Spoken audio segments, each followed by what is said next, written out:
Hello hi नमस्ते, this is Ramdas Chauhan. Welcome to RDC study centre, है ना। आप सभी को हमारे यूट्यूब चैनल पर स्वागत है। ఈ రోజు మనము జరగబోయేటటువంటి ఎస్ఏ1 ఎగ్జామినేషన్, అక్టోబర్ లో జరిగేటటువంటి ఎస్ఏ1 ఎగ్జామినేషన్ లో మోడల్ పేపర్ ఏ విధంగా ఉంటుంది, హిందీకి సంబంధించినటువంటి మోడల్ పేపర్ ఏంటిది, సిలబస్ ఏంటిది, ఏ విధమైనటువంటి క్వశ్చన్ వస్తాయి, ఏ విధమైనటువంటి ఆన్సర్లు మనం ఇవ్వాలి, దాని గురించి మనము ఈ వీడియోలో డిస్కస్ చేద్దాము. అయితే మనం ఇప్పుడు 7th క్లాస్ యొక్క ఎస్ఏ1 ఎగ్జామినేషన్ యొక్క మోడల్ పేపర్ ఏ విధంగా ఉంటుంది, ఎలాంటి క్వశ్చన్లు వస్తాయి, దానికి సంబంధించినటువంటి లెసన్ ఏంటిది, ఏ విధంగా క్వశ్చన్ అడుగుతాడు, దాని గురించి మనము డిస్కస్ చేద్దాము. అయితే ఎవరైనా కొత్త వాళ్ళు మన యూట్యూబ్ ఛానల్ని కొత్తగా వింటున్నట్లయితే లైక్ చేయండి, సబ్స్క్రైబ్ చేయండి మరియు ఫ్రెండ్స్ అండ్ ఫ్యామిలీ మెంబర్స్కి షేర్ చేయండి. చలియే आज का वीडियो स्टार्ट करेंगे. ఓకే, ఈ రోజు యొక్క వీడియో మనము స్టార్ట్ చేద్దాము, మొదలు పెడదాము. ఆర్డీసీ స్టడీ సెంటర్, ఇది మన యొక్క యూట్యూబ్ ఛానల్ పేరండి. అయితే అక్టోబర్లో ఇప్పుడు అక్టోబర్ 2024 లో జరగబోయేటటువంటి ఎస్ఏ1 ఎగ్జామినేషన్ లో 7th క్లాస్ కి సంబంధించినటువంటి హిందీ సిలబస్ ఏంటిది. అయితే మన తెలంగాణ గవర్నమెంట్ ఆల్రెడీ డిసైడ్ చేసింది. ఏమని డిసైడ్ చేసిందంటే అప్ టు సెప్టెంబర్ 30 అంటే జూన్ నుంచి అప్ టు సెప్టెంబర్ వరకు అయితే ఏదైతే సిలబస్ ఉందో, అకాడమిక్ టెక్స్ట్ బుక్ లో ఏదైతే సిలబస్ ఉందో దాని ప్రకారంగానే ఎస్ఏ1 ఎగ్జామినేషన్ లో పోర్షన్ అడగాలని, మోడల్ పేపర్ అడగాలని తెలపడం జరిగింది. అయితే అప్ టు సెప్టెంబర్ ఇక్కడ చూడండి, ఫస్ట్ లెసన్ నుంచి 6th లెసన్ వరకు ఉందండి, है कितने लेसन, फर्स्ट लेसन से 6th लेसन तक, है ना. फर्स्ट लेसन से 6th लेसन तक यहाँ पर टॉपिक पूछा जाता है. అంటే ఫస్ట్ లెసన్ నుంచి 6th లెసన్ వరకు ఇక్కడ టాపిక్ అడగడం జరుగుతుంది. ఆ లెసన్ లో ఏంటిది, ఆ లెసన్ ల పేరేంటిది, వాటి గురించి మనము డిస్కస్ చేద్దాము. तो यहाँ वीडियो देखिए. फर्स्ट वन पहला है मन करता है, सेकंड वन सच्चा दोस्त, थर्ड वन हिंदी दिवस, फोर्थ वन अपना प्यारा भारत देश, आसमान गिरा, छुट्टी पत्र, है ना. ये पूरे 6 प्रश्न 6 లెసన్ పూछा जाता है. ఈ 6 లెసన్లు అనేది అడగడం జరుగుతుంది. ఈ 6 గురించి మనము చదువుకోవాలి. ఈ దీనికి సంబంధించినటువంటి క్వశ్చన్ పేపర్లు వస్తాయి, క్వశ్చన్ పేపర్లో నుంచి క్వశ్చన్లు వస్తాయి, మిగతావన్నీ మనము చదువుకోవాలి. तो దీనికి సంబంధించినటువంటి భాషా భాగ్ వ్యాకరణాంశ కూడా చదువుకోవాలి. तो इसी के बारे में हम आज चर्चा करेंगे. ఏ విధమైనటువంటి క్వశ్చన్ అడుగుతారు, మోడల్ పేపర్ ఏంటిది, దాని గురించి డిస్కస్ చేద్దాము. तो चलिए స్టార్ట్ करेंगे. तो ఫస్ట్ బిట్ వచ్చేసి ఇక్కడ టోటల్ 20 మార్క్స్ ఉంటుందండి, అయినా. ఫస్ట్ బిట్ లో టోటల్ 20 మార్క్స్, మొత్తము గద్యాంశ్ పద్యాంశ్ ప్యాసేజెస్ అండ్ పోయం ఇస్తాడు, కింద క్వశ్చన్ ఇస్తే దాంట్లోకించి వెతికి ఆన్సర్ రాయాలండి. నెక్స్ట్ వచ్చేసి సెకండ్ బిట్ అండి, అయినా. షార్ట్ ఆన్సర్స్, అయినా. టోటల్ 16 మార్క్స్, 4 4 जा 16, 4 క్వశ్చన్స్ ఇస్తారు, 4 కి 4 రాయాలి, అయినా. 4 కి 4 రాస్తే 16 మార్క్స్ ఇస్తారండి, అయినా. నెక్స్ట్ థర్డ్ బిట్ అండి, ఒక పద్య భాగ లెసన్ సే టోటల్ 2 क्वेश्चन दिए जाता है. 2 క్వశ్చన్లు ఇస్తాడు, ఒక్కొక్క క్వశ్చన్ కి 7 మార్క్స్ అండి, టోటల్ 7 మార్క్స్. ఓకే, 2 క్వశ్చన్లు ఇస్తే ఒకటి రాయాలి. నెక్స్ట్ ఫోర్త్ బిట్ అండి, fourth bit same to same గద్య భాగం లెక్కించి 2 క్వశ్చన్ లాంగ్ క్వశ్చన్లు ఇస్తాడు, అయినా. ఒకటి రాయాలి, అయితే 1 7 जा 7. నెక్స్ట్ వచ్చేసి ఫిఫ్త్ బిట్ అండి, అయినా. ఫిఫ్త్ బిట్ లో మూడు క్వశ్చన్లు ఇస్తాడండి, 3 प्रश्न दिया जाता है. इन 3 प्रश्नों में से 3 ప్రశ్నలకించి రెండు రాయాలి, అయినా. 2 5 जा 10, ఒక క్వశ్చన్ కి 5 మార్క్స్ అంటే టోటల్ 10 మార్క్స్ అండి, అయినా. ఇక్కడ చూడండి, ఫస్ట్ బిట్ లో 20, సెకండ్ బిట్ లో 16, 20 + 16 20 + 16 36 అయినా 36 + 7 + 7 ఎంత 14 14 + 10 ఎంత అవుతుంది 36 + 10 6 + 4 0 0 1 అయినా నెక్స్ట్ 4 5 6 టోటల్ 60 అయిందండి. అయితే ఇక్కడ పార్ట్ ఏ వచ్చేసి టోటల్ 60 మార్క్స్ ఉంటుంది. పార్ట్ బి వచ్చేసి 20 మార్క్స్ ఉంటుంది. Part A 60 part B 20 total ఎంత అవుతుందండి 80 మార్క్స్ అవుతుందండి. कितने 80 మార్క్స్ होता है. इन 80 మార్క్స్ को के लिए हम पढ़ना है ना. 80 మార్క్స్ క్వశ్చన్ పేపర్ అనేది SA1 ఎగ్జామినేషన్ ఉంటుంది. మనము ఖచ్చితంగా చదవాల్సినటువంటి టాపిక్ ఇది. ఏ విధంగా చదవాలి, ఏ విధమైనటువంటి క్వశ్చన్ ఏ విధంగా అడుగుతాడో దాని గురించి మనం డిస్కస్ చేద్దాము. అయితే ఫస్ట్ బిట్ వచ్చేసి నేను చెప్పాను 4 పద్యాలు, 2 పద్యాలు 2 గద్య భాగాలు ఇస్తారు, పారాగ్రాఫ్ ఇస్తారని చెప్పాను, మెసేజెస్ ఇస్తారని చెప్పారు. అయితే ఫస్ట్ బిట్ వచ్చేసి పఠిత్ గద్యాంశ్. ఏంటి పఠిత్ గద్యాంశ్? పఠిత్ గద్యాంశ అంటే మన దగ్గర ఉన్నటువంటి టెక్స్ట్ బుక్ లో ఉన్నటువంటి గద్య భాగాలను అంటే ప్యాసేజెస్ ని మాత్రమే ఇస్తారు. దాన్నే పఠిత్ గద్యాంశ అంటారు. సెకండ్ బిట్ వచ్చేసి అపఠిత్ గద్యాంశ. అపఠిత్ గద్యాంశ అంటే అన్సీన్ ప్యాసేజెస్. ఏ విధంగా అయితే ఇంగ్లీష్ లో అన్సీన్ ప్యాసేజెస్ ఉంటుందో అదే విధంగా మన హిందీ భాషలో కూడా అన్సీన్ ప్యాసేజెస్ అనేది ఉండడం జరుగుతుంది. అయితే అన్సీన్ ప్యాసేజ్ అంటే అది మన టెక్స్ట్ బుక్ కి మనకు సంబంధమే ఉండదు, అపఠిత్ గద్యాంశ అంటారు. అది జనరల్ గా ఇవ్వడం జరుగుతుంది, మనము చదువుకోవాలి, అర్థం చేసుకోవాలి, రాయాలి. సో పఠిత్ గద్యాంశ అంటే మన దగ్గర ఉన్నటువంటి టెక్స్ట్ బుక్ లోకించి ఒక పారాగ్రాఫ్ అడగడం జరుగుతుంది. ప్యాసేజెస్ కి సంబంధించిన లెసన్ ఏంటి? సచ్చా దోస్త్, హిందీ దివస్ అండ్ ఆస్మాన్ గిరా చుట్టి పత్ర. చూడండి ఫస్ట్ బిట్ లో ఫస్ట్ నంబర్ 1 బిట్ ఏంది? సచ్చా దోస్త్, హిందీ దివస్, ఆస్మాన్ గిరా చుట్టి పత్ర. ఈ 6 లెసన్లకించి మాత్రమే ఇక్కడ ఒక ప్యాసేజ్ అడుగుతుండు. ఒక ప్యాసేజ్ అడిగి దానికి కింద క్వశ్చన్ 5 క్వశ్చన్స్ అడుగుతారు. 5 లకించి 5 రాయాలి. అవి దానికి కూడా ఆన్సర్ ఎక్కడి నుంచి వెతకాలి? పారాగ్రాఫ్ కించి మాత్రమే వెతకాలి. నెక్స్ట్ వచ్చేసి అపఠిత్ గద్యాంశ. ఇంతకుముందు మనం డిస్కస్ చేశాము. అపఠిత్ గద్యాంశ అంటే అన్సీన్ ప్యాసేజ్. ఒక ప్యాసేజ్ ఇవ్వడం జరుగుతుంది, ఏ విధంగా అయితే మన టెక్స్ట్ బుక్ లో ఉంటుందో, కానీ మన టెక్స్ట్ బుక్ లో ఉన్నటువంటి క్వశ్చన్ మాత్రం పారాగ్రాఫ్ మాత్రం ఇవ్వడం జరగదు. అయినా అయితే కింద ఇచ్చినటువంటి క్వశ్చన్లకి ఆన్సర్ వెతకాలి, ఆన్సర్ రాయాలి. క్వశ్చన్ విని దానికి ఆన్సర్ ఎక్కడి నుంచి రాయాలి? పారాగ్రాఫ్ కించి రాయాలి. నెక్స్ట్ ఇది 2 అయిపోయినాయి. ఇక్కడ 5 మార్క్స్, ఇక్కడ 5 మార్క్స్ అయిందండి. నెక్స్ట్ వచ్చేసి పఠిత్ పద్యాంశ్. పద్యాంశ్, what is the meaning of పద్యాంశ్? పద్యాంశ అంటే పోయం తో కూడినటువంటి లెసన్. పోయం తో కూడినటువంటి లెసన్ ఏంటిది? మన్ కర్తా హై అప్నా ప్యారా భారతదేశ్. ఏంటి? First lesson and 4th lesson. ఈ first lesson and 4th lesson లకించి మాత్రమే ఈ 2 పద్యాల ఈ 2 లెసన్ లకించి మాత్రమే పఠిత్ పద్యాంశ్ అనేది ఒక పోయం వస్తుంది. పోయం కింద 5 క్వశ్చన్లు ఉంటాయి.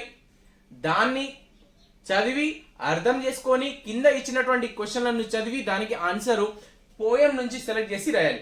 ఆ పోయంలు కూడా మన్ కర్తా హై పాఠం నుంచి అడగడం జరుగుతుంది, లేకపోతే అప్నా ప్యారా భారతదేశ్ ఇందులోకించైనా అడగడం జరుగుతుంది.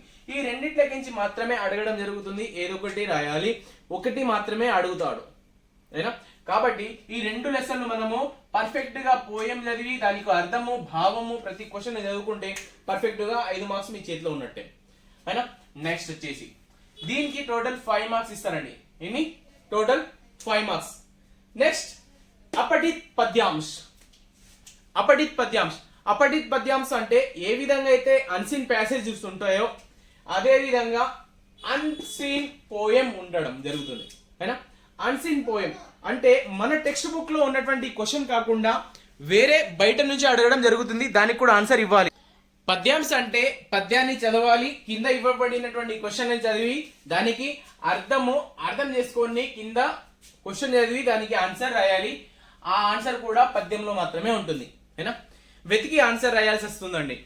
అయినా ఇప్పుడు ఫస్ట్ బిట్ లో 4 ఉపభాగాలు ఉంటాయని చెప్పాను కదా. ఆ 4 ఉపభాగాల్లో మొత్తము 5 మార్క్స్, టోటల్ 20 మార్క్స్ అండి. అయినా 20 మార్క్స్ అంటే ఫస్ట్ బిట్ 20 మార్క్స్ క్లియర్ అయిపోయింది. అయినా నెక్స్ట్ చూడండి, ఇప్పుడు ఫస్ట్ బిట్ లో టోటల్ 5 క్వశ్చన్స్ కదా, 1 to 5 questions. Next 6 to 10 questions, next 11 to 15 questions, next 16 to 20 question. Total question number 20 అవుతుందండి ఫస్ట్ బిట్ లో. ఏమో ఫస్ట్ బిట్ లో టోటల్ 20 క్వశ్చన్స్ కావడం జరుగుతుంది. దాని తర్వాత ఇక్కడ సెకండ్ బిట్ క్వశ్చన్ నెంబర్ 21, 22, 23, 24 ఏనా. క్వశ్చన్ నెంబర్ 21, 22, 23, 24 ఏనా. ఈ 4 క్వశ్చన్లు ఇవ్వడం జరుగుతుంది. అది కూడా ఈ లెసన్లకించి మాత్రమే అడగడం జరుగుతుంది. ఏ లెసన్లు అండి? మన్ కర్తా హై, సచ్చా దోస్త్, హిందీ దివస్, అప్నా ప్యారా భారత్ దేశ్, ఆస్మాన్ గిరా, ఛుట్టి పత్ర. అయితే 4 క్వశ్చన్లు ఈ 6 లెసన్ల కించి అడగడం జరుగుతుంది. అయితే 2 క్వశ్చన్లు అనేది పద్య భాగంలో కించి అడుగుతారు. 2 క్వశ్చన్లు పద్య భాగంలో కించి అడుగుతారు. మరో 2 క్వశ్చన్లు గద్య భాగంలో కించి అడుగుతారు. చూడండి, పద్య భాగం అంటే ఎన్ని లెసన్లు ఉన్నాయి? పద్య భాగము మన్ కర్తా హై అప్నా ప్యారా భారతదేశ్. మన్ కర్తా హై ఫస్ట్ లెసన్ నుంచి కూడా ఒక క్వశ్చన్ వస్తుంది. Question number 21, 22, 23, 24. ఈ 4 క్వశ్చన్లకించి question number 21 to 24 first lesson లకించి ఒక క్వశ్చన్ ఉంటుంది 100%, నో డౌట్. ఫోర్త్ లెసన్ అప్నా ప్యారా భారతదేశ్ నుంచి కూడా ఒక క్వశ్చన్ ఉండడం జరుగుతుంది, నో డౌట్. That's all. నమ్మకంతో చెప్తున్నా. సార్ డైలాగ్ కొడుతున్నారా? డైలాగ్ కొడతలే, సినిమా డైలాగ్ కొడతలే అండి. ఆస్ పర్ బ్లూ ప్రింట్ నేను చెప్తున్నాను. సార్ నమ్మకం ఏంటిది? ఇప్పుడు సబ్స్క్రైబ్ చేయండి. ఎగ్జామినేషన్ అయిన తర్వాత సేమ్ నా యూట్యూబ్ ఛానల్ పేరు కొట్టి ఒకవేళ నేను చెప్పినటువంటి క్వశ్చన్ రాకపోతే అన్సబ్స్క్రైబ్ కొట్టేయండి. ఓకే, ఇలా చెప్తున్నానంటే ఖచ్చితంగా ఈ వీటిలోకించి క్వశ్చన్ వస్తుంది అని అర్థం. నేను ఎగ్జామ్ అయిన తర్వాత మళ్ళీ ఇంకోసారి వీడియో చేస్తాను. అప్పుడు నేను చేస్తూనే ఉంటాను. కానీ చూడండి, 100% వస్తుందండి, నమ్మండి. నెక్స్ట్ వచ్చేసి 2 క్వశ్చన్లు ఏంది పద్య భాగంలో అడుగుతారని చెప్పాను. అంటే మన్ కర్తా హై అప్నా ప్యారా భారతదేశ్. ఈ రెండిట్లకించి ఒక్కొక్క క్వశ్చన్ ఉంటుంది, నో డౌట్. నెక్స్ట్ వచ్చేసి క్వశ్చన్ నెంబర్ 21 నుంచి 24 ఎక్కడన్నా నంబర్ వేయచ్చు అండి. అయితే సచ్చా దోస్త్, హిందీ దివస్, ఆస్మాన్ గిరా అండ్ ఛుట్టి పత్ర, ఈ 4 లెసన్లకించి మాత్రమే మిగతా 2 క్వశ్చన్లు ఉండడం జరుగుతుంది. ఉంటే సచ్చా దోస్త్ యా హిందీ దివస్ లకించి ఉండొచ్చు, హిందీ దివస్ ఆర్ ఆస్మాన్ గిరా నుంచి ఉండొచ్చు, ఆస్మాన్ గిరా యా ఛుట్టి పత్ర నుంచి. అంటే second lesson, third lesson, fifth lesson, sixth lesson, ఈ 4 లెసన్లకించి మాత్రమే ఇక్కడ క్వశ్చన్ అడగడం జరుగుతుంది. అయినా అయితే ఈ అన్నిటికి సంబంధించినటువంటి లెసన్ ఈ 6th లెసన్లకించి ఆ 4 క్వశ్చన్లు అడగడం జరుగుతుంది, no doubt. Okay, clear cut. అయితే దీనికి ఎన్ని మార్క్స్ అవుతుందండి? టోటల్ 16 అవుతుందండి. కిतना होगा? 16 हो रहा है, టోటల్ 16. నెక్స్ట్ వచ్చేసి థర్డ్ బిట్ అనేది 7 మార్క్స్ అండి. ఒక లాంగ్ క్వశ్చన్ పద్య భాగంలోకించి అడుగుతారు. ఎక్కడ నుంచి? పద్య భాగంలోకించి ఒక లాంగ్ క్వశ్చన్ అడుగుతారండి. లాంగ్ క్వశ్చన్ నేను చెప్పేది ఆదిలాబాద్, కరీంనగర్, నిజామాబాద్, మెదక్, హైదరాబాద్, ప్రతి తెలంగాణలో ఉన్నటువంటి ప్రతి డిస్ట్రిక్ట్ కి ఇదే మోడల్ పేపర్ ఉంటుందండి. అయినా ఒక్కొక్క డిస్ట్రిక్ట్ కి ఒక్కొక్క మోడల్ పేపర్ ఉండదండి. క్వశ్చన్ పేపర్ వేరుంటాయి కావచ్చు, కానీ మోడల్ పేపర్ మాత్రం ఇదే ఉంటుంది. అందుకోసమే క్వశ్చన్ పేపర్ చూపెట్టకుండా డైరెక్ట్ గా మోడల్ పేపర్ ని చూపెడుతున్నాను. అయినా మోడల్ పేపర్ వేరు, క్వశ్చన్ పేపర్. అంటే మోడల్ పేపర్ అయితే ప్రతి డిస్ట్రిక్ట్ వాళ్ళు ఆ మోడల్ పేపర్ ని ఫాలో అవుతారు. క్వశ్చన్ పేపర్ ఆదిలాబాద్ లో వేరు ఉంటుంది, నిర్మల్ లో వేరు ఉంటుంది, నిజామాబాద్ లో వేరు ఉంటుంది, ఇంకా డిస్ట్రిక్ట్ వేరు ఉంటుంది. అవి వేరు. అయినా కానీ డిస్ట్రిక్ట్ పేపర్లు అనేది ప్రతి ఒక్క డిస్ట్రిక్ట్ పేపర్లు ఈ ప్యాటర్న్ ని మాత్రమే ఫాలో అవుతారు, నో డౌట్. నెక్స్ట్ వచ్చేసి ఇక్కడ పద్య భాగం లెక్కించి 2 క్వశ్చన్లు ఇస్తారు. పద్య భాగం అంటే ఏది లెసన్? మన్ కర్తా హై అప్నా ప్యారా భారతదేశ్. ఈ 2 లెసన్ ఉన్నాయా? ఈ 2 లెసన్లకించి 2 క్వశ్చన్లు అడుగుతారని. రెండిట్లకించి ఒకటి మాత్రమే రాయాలి. ये 2 क्वेश्चन में से कितना लिखना है? एक ही लिखना है. ఒకే ఒక క్వశ్చన్ కి ఆన్సర్ రాయాలి. అవి కూడా 2 లాంగ్ క్వశ్చన్లు. फॉर सपोज एग्जांपल मन करता है पाठ का सारांश अपने शब्दों में लिखिए. సారాంశ రాసేయండి. నెక్స్ట్ అప్నా ప్యారా భారతదేశ్ అనేటువంటి లెసన్ గురించి సారాంశే రాసేయండి. है तो ఈ రెండు క్వశ్చన్లు వస్తే రెండు క్వశ్చన్లు కూడా వస్తాయి, నో డౌట్, है ना. సో इसको एक क्वेश्चन को 7 మార్క్స్, ఒక్క క్వశ్చన్ కి 7 మార్క్స్ ఇవ్వడం జరుగుతుంది, టోటల్ 7 మార్క్స్. క్లియర్. నెక్స్ట్ వచ్చేసి next long question, fourth bit, రెండు క్వశ్చన్లు ఇవ్వడం జరుగుతుంది, అది కూడా గద్య భాగాలకించి ఇవ్వడం జరుగుతుంది. గద్య భాగ అంటే సచ్చా దోస్త్, హిందీ దివస్, ఆస్మాన్ గిరా అండ్ చుట్టి పత్ర, ఈ 4 లెసన్లకించి ఇవ్వడం జరుగుతుంది. ఆ 4 లెసన్ల యొక్క క్వశ్చన్ ఆన్సర్స్ ని ఇక్కడ లాంగ్ క్వశ్చన్ రూపంలో అడగడం జరుగుతుంది. ఈ 4 క్వశ్చన్లకించి ఏమైనా 2 ఇస్తాడు, 2 లాంగ్ క్వశ్చన్లు ఇస్తే ఏదైనా ఒకటి రాయాలి, ఏక్ లిఖనా హై. ఒకటి రాస్తే ఒక క్వశ్చన్ కి 7 మార్క్స్ ఇవ్వడం జరుగుతుంది, हैना. 7 మార్క్స్ అండి, ఒకటి చాయిస్, हैना. సో ఇందులో నేను ఇంపార్టెంట్ క్వశ్చన్ గా ఏమి చెప్పాలనుకుంటున్నా అంటే, सच्चा दोस्त पाठ का सारांश अपने शब्दों में लिखिए, हिंदी दिवस के बारे में आप क्या जानते हो लिखिए, है ना. आपकी पाठशाला में हिंदी दिवस किस रूप में मनाया जाता है. नेक्स्ट आसमान गिरा पाठ का सारांश अपने शब्दों में लिखिए. छुट्टी पत्र, किसी एक कार्यक्रम को या 3 दिन की छुट्टी मांगते हुए प्रधानाध्यापक जी को पत्र लिखिए. अटे छुट्टी पत्र अड़गवच्चु, है ना. तो इस तरह के कई प्रकार के प्रश्न पूछा जाता है, इसको 7 మార్క్స్. ओके.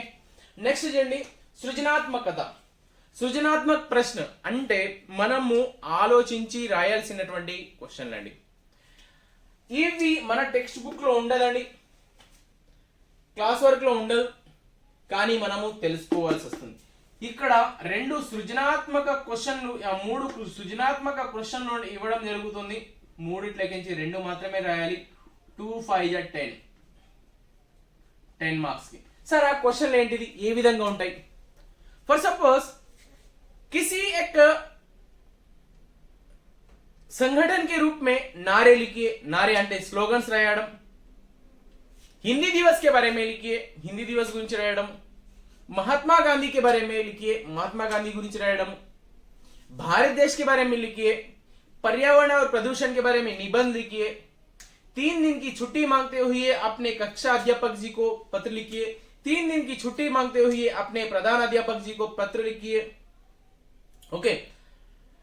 और लेटर राइटिंग, पोएम, निबंध, पर्यावरण और प्रदूषण, ये सब कुछ पूछा जाता है. పోస్టర్ అండ్ పోస్టర్ మేకింగ్, ఏ విధంగా పోస్టర్ తయారు చేయాలి, దాని గురించి కూడా అడగడం జరుగుతుంది. క్లియర్ कट గా చదువుకోండి, నేర్చుకోండి, है ना. सो मैं आपको कहना चाहता हूं कि आप पढ़िए और समझिए. क्लियर. సో యహా ఎన్నో రకాలైనటువంటి జనరల్ క్వశ్చన్ అడగడం జరుగుతుంది. మొత్తం 10 మార్క్స్ అండి. 2 5 10, ఎన్ని 2 5 10. ఏ క్వశ్చన్ అడిగినా ఆన్సర్ రాయాల్సి వస్తుంది, है ना. సో 10 మార్క్స్ ఇక్కడ. మిగిలింది ఏంటిదండి, పార్ట్ బి మన ఫేమస్ व्याकरणांश, व्याकरणम. तो ग्रामर के बारे में पूछा जाता है. ग्रामर टोटल 20 मार्क्स अंडी. कितने मार्क्स, टोटल 20 मार्क्स. इसमें क्या है, संज्ञा, सर्वनाम, क्रिया विशेषण, संबंध बोधक, समुच्चय बोधक, विस्मयादि बोधक और विलोम शब्द, उपसर्ग, प्रत्यय, ये सब कुछ पूछा जाता है. इन सभी के बारे में हम चर्चा करेंगे. ఇవన్నిటి గురించి పార్ట్ బి లో ఏ విధమైనటువంటి క్వశ్చన్ అడుగుతారో దాని గురించి కూడా మనము డిస్కస్ చేద్దాము, క్లియర్ కట్ గా చెప్తాము. అయితే వ్యాకరణాంశకి సంబంధించినటువంటి కొన్ని లింకులు నేను పెట్టాను. ఏ విధమైనటువంటి వ్యాకరణాంశ క్వశ్చన్ అడుగుతారు అనేది నేను డిస్క్రిప్షన్ లో లింక్ ఇస్తాను, లేకపోతే ఛానల్ యొక్క ప్లేలిస్ట్ లో చూడండి, గ్రామర్ అని ఉంటది నా యొక్క ఛానల్లో, ఈ ఆర్డీసీ స్టడీ సెంటర్ యొక్క ఛానల్లో ప్లేలిస్ట్ లో చూడండి. కింద గ్రామర్ అంటే మొత్తం వస్తుందండి, నేను చెప్పింది మొత్తం వస్తుంది.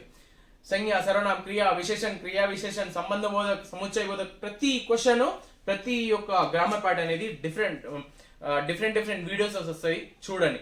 అయితే మనము ఇప్పుడు వ్యాకరణాంశ ఏంటిది, ఏ విధమైనటువంటి క్వశ్చన్ అడుగుతారు, ఏ విధంగా ఆన్సర్ చేయాలి, దాని గురించి మనము డిస్కస్ చేద్దాము. ఒకవేళ నేను చెప్పింది మీకు మంచి అనిపిస్తే, నేను చెప్పినటువంటి వీడియో మంచి అనిపిస్తే లైక్ చేయండి, సబ్స్క్రైబ్ చేయండి and friends and family members కి షేర్ చేయండి. అయినా నేను ఇంత మంచి కంటెంట్ ఇస్తున్నాను కదా, సో దానికైతే ఒక లైక్ ఒక సబ్స్క్రైబ్ అయితే ఉంటది కదా ప్లీజ్.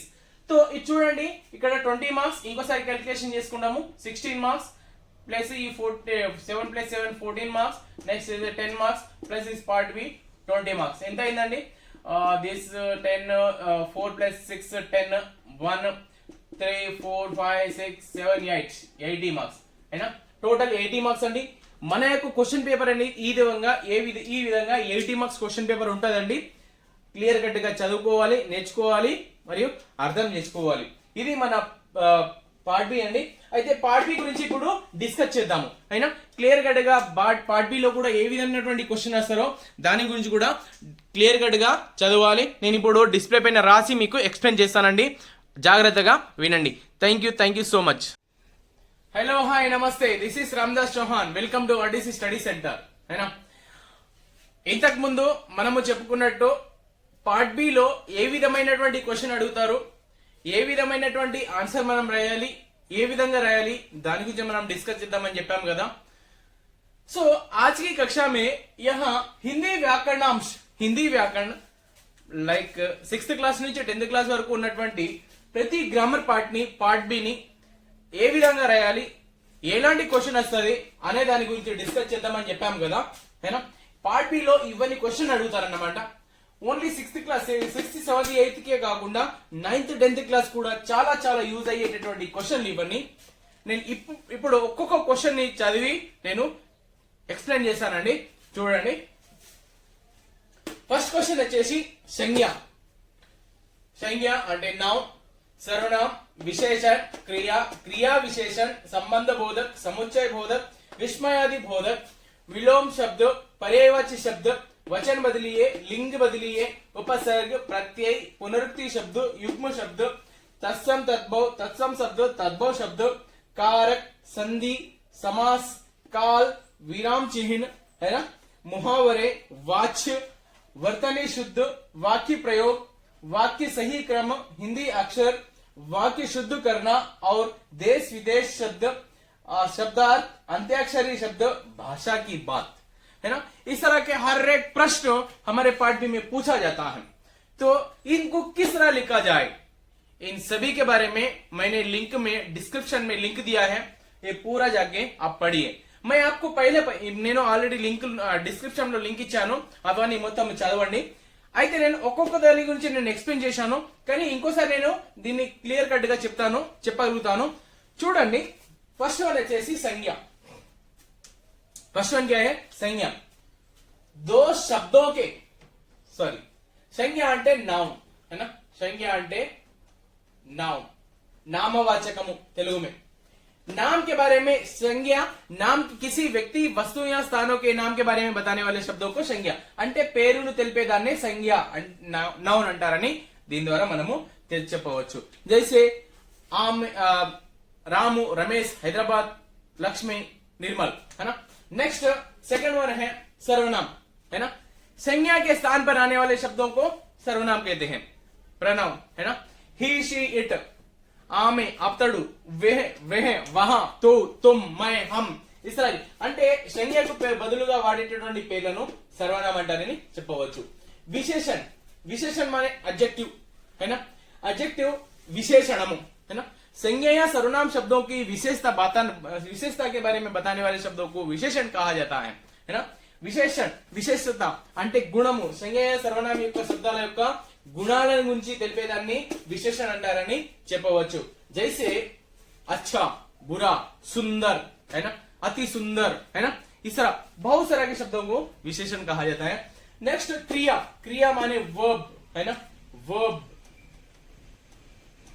क्रिया అంటే वर्ब, वर्क, పని తెలుపుతుంది. काम के बारे में जो संज्ञा या सर्वनाम शब्दों की कामों के बारे में, संज्ञा या सर्वनाम शब्दों के काम के बारे में, कार्य के बारे में పనిని గురించి తెలిపేదాన్ని క్రియ అంటారు, है ना.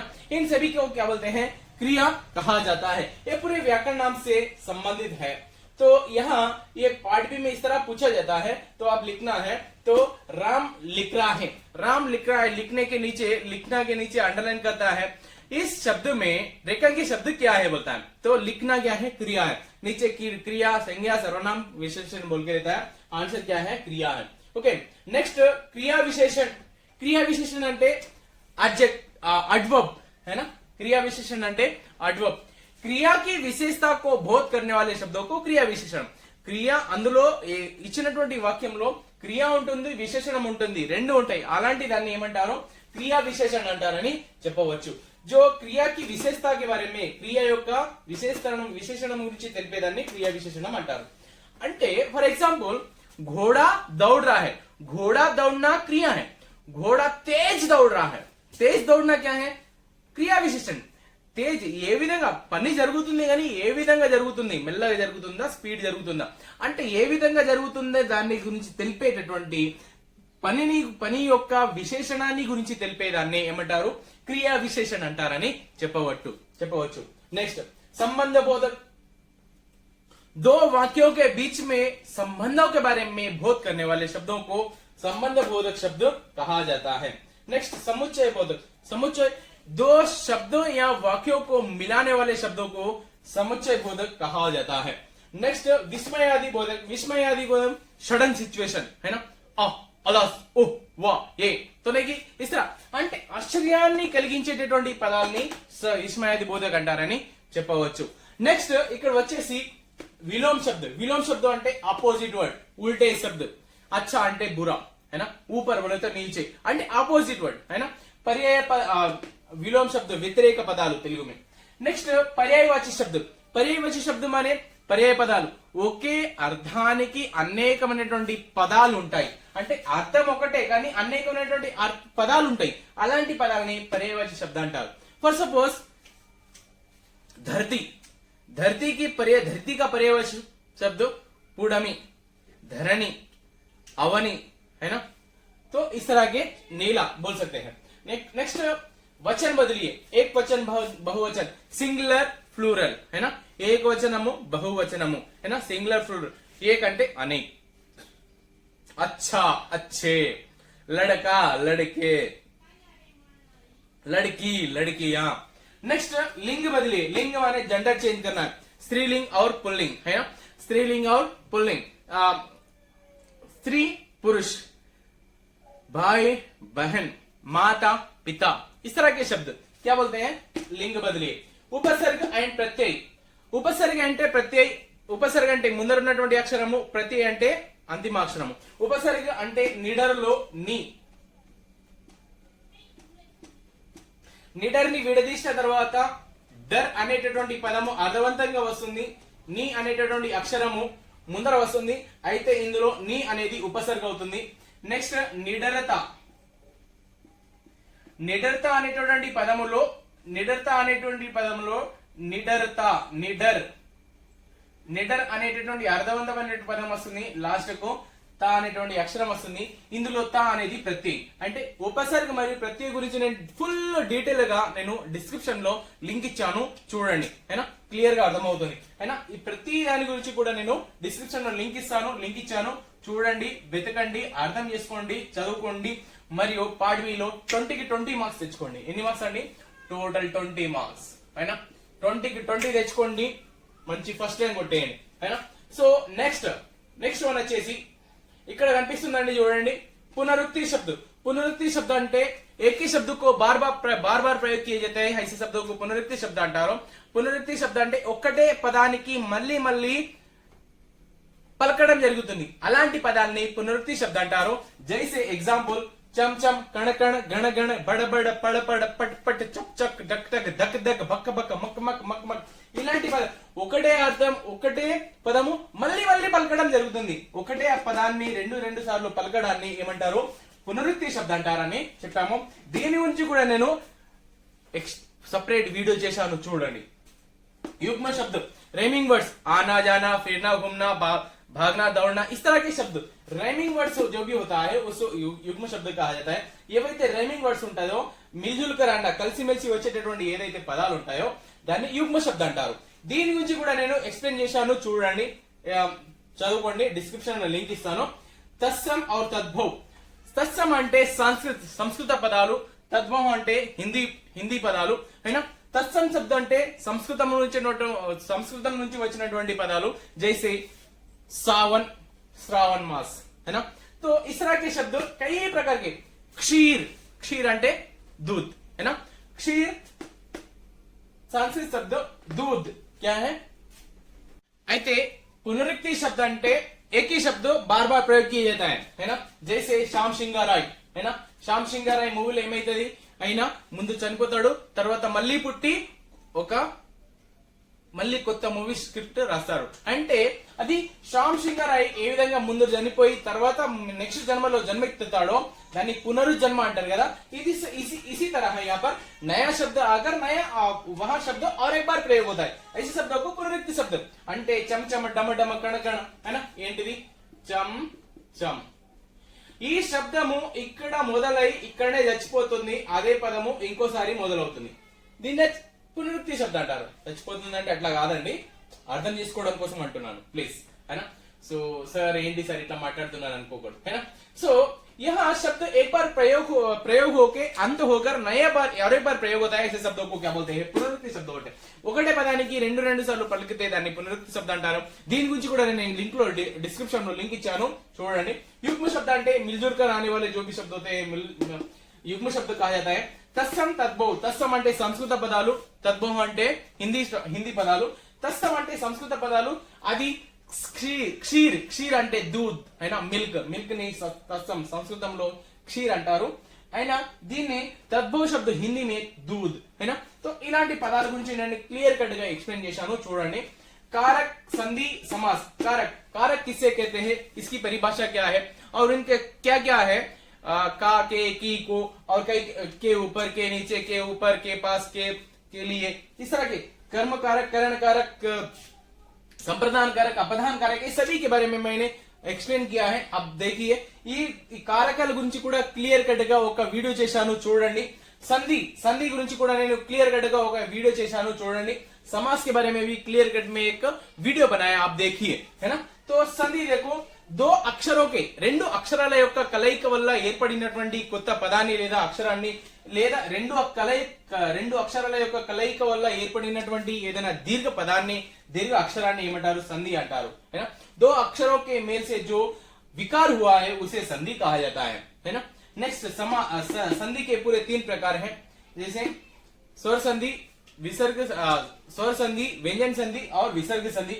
समास, दो शब्दों के मेल से जो शब्द आता है उसे क्या बोलते हैं, समास कहा जाता है. दो शब्दों के मेल से, రెండు శబ్దాల యొక్క కలయిక వల్ల ఏర్పడినటువంటి ఒక విగ్రహ వాక్యాన్ని లేదా ఒక సమాస పదాన్ని ఏమంటారు, సమాస అంటారు.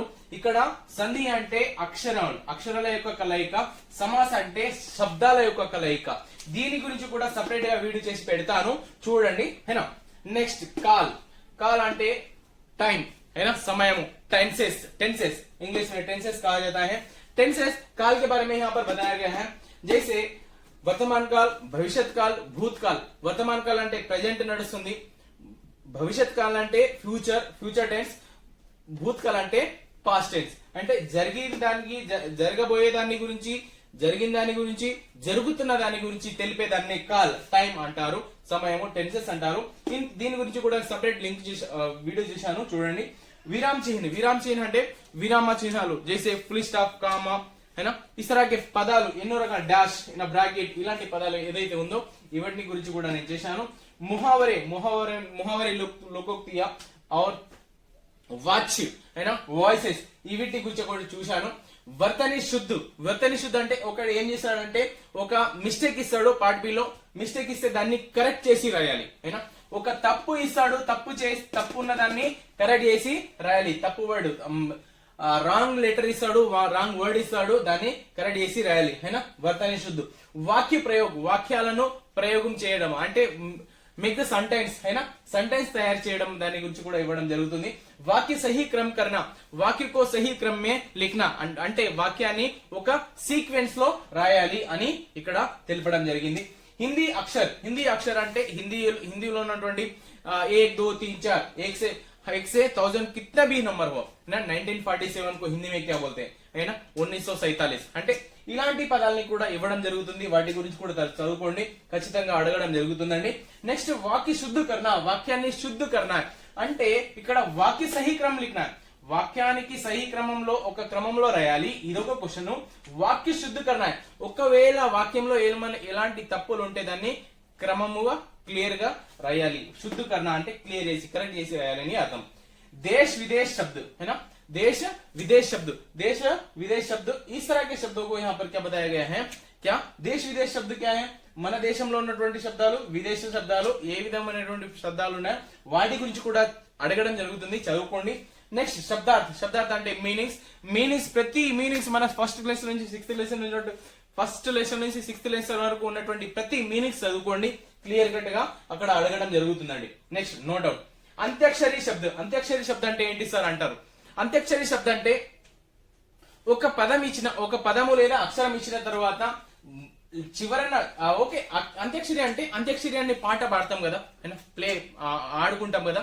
పాట పాడేటప్పుడు తను పాట పాడిన తర్వాత దాని తర్వాత లాస్ట్ అక్షరం ఏదైతే ఉందో, లాస్ట్ కున్నటువంటి అక్షరం ఏదైతే ఉందో ఇంకొక వ్యక్తి ఏం చేయాలి, అదే అక్షరముతోటి కొత్త పాట పాడాలి, అదే అక్షరంతో కొత్త పాట పాడాలి. దాన్నే అంత్యాక్షరి పాట అంటారు.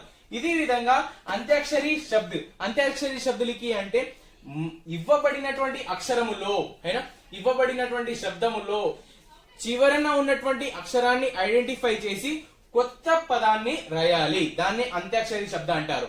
ఓకే. నెక్స్ట్ అంటే కలం అయినా, కలం అనేటటువంటి అక్షరం ఇచ్చారన్నమాట, శబ్దం ఇచ్చిన అనుకోండి. ఆ కలం నామక శబ్ద దియా గయా హై. కలం అనేటువంటి శబ్దములో పదములో లాస్ట్ అక్షరం ఏముంది? మా ఉందండి. మా ఏముంది? అంత్యాక్షరి విధి మా ఉంది. లాస్ట్ ఉన్నటువంటి అక్షరం మా. మాతో కొత్త పదాన్ని తయారు చేయాలి. మా సే మమత और मन है ना, मन హృదయ్ తీసరా ఇలాంటి పదాలు మాతో కూడినటువంటి కొత్త అక్షరాల్ని కొత్త పదాలని రాయాలి అయినా. ఇలాంటి దాన్ని ఏమంటారు? అంత్యాక్షరి శబ్ద అంటారు అయినా. నెక్స్ట్ ఈ వీటిని గురించి కూడా ఇలాంటి పదాల గురించి కూడా నేను వీడియో చేశాను, చూడండి. భాషాకి బాత్, టెక్స్ట్ బుక్ వెనకాల ఏదైతే గ్రామర్ పార్ట్ అడిగారో దాన్ని భాషాకి బాత్ అంటారు. ప్రతి గ్రామర్ గురించి నేను ఆల్రెడీ ఎక్స్ప్లెయిన్ చేశాను, చూడండి వీడియోను. ఇక్కడ ఉన్నటువంటి ప్రతి టాపిక్ గురించి నేను ఎక్స్ప్లెయిన్ చేసి ఒక్కొక్క దానికి గురించి క్లియర్ కట్ గా ఎక్స్ప్లెయిన్ చేసి డిస్క్రిప్షన్ లో లింక్ ఇచ్చాను, చూడండి, వెతికి క్లియర్ కట్ గా చదువుకోండి. 20కి 20 మార్క్స్ వస్తాయి, ఇది నా గ్యారంటీ అయినా. ఇప్పుడు నేను చెప్పినట్లుగా 6th క్లాస్ నుంచి 10th క్లాస్ వరకు ప్రతి ప్యాటర్న్ ని చదువుకోండి. మరియు నేను ఇచ్చినటువంటి ప్రతి పార్ట్ బి భాగాన్ని, వ్యాకరణాంశాన్ని, గ్రామర్ పార్ట్ ని చదువుకోండి, అర్థం చేసుకోండి. సో ఐ హోప్ నేను చెప్పింది మీకు అర్థమైంది అనుకుంటున్నా హేనా. यदि मेरा वीडियो आपको अच्छा लगे, ఒకవేళ నా యొక్క వీడియో మీకు మంచిగా అనిపిస్తే, if you feel it is good, please like and subscribe. నా యొక్క వీడియో మీకు మంచి అనిపిస్తే లైక్ చేయండి, సబ్స్క్రైబ్ చేయండి, మరియు మీ ఫ్రెండ్స్ అండ్ ఫ్యామిలీ మెంబర్స్ కి షేర్ చేయండి. ఎవరైతే 6th క్లాస్ నుంచి 10th క్లాస్ వరకు చదువుకుంటున్నారో వాళ్ళ కోసము మాత్రం ఈ వీడియో చాలా చాలా ఉపయోగపడుతుందండి. ప్లీజ్ వాళ్ళకి షేర్ చేయండి అండ్ సబ్స్క్రైబ్ చేయండి. Thank you so much. ఇలాంటి మరికొన్ని వీడియోల కోసము, మరికొన్ని సమాచారాల కోసము మా ఛానల్ ని కాంటాక్ట్ కాండి, మరియు మంచి వీడియోల్ని పొందండి, మంచి మార్క్స్ పొందండి. Thank you so much.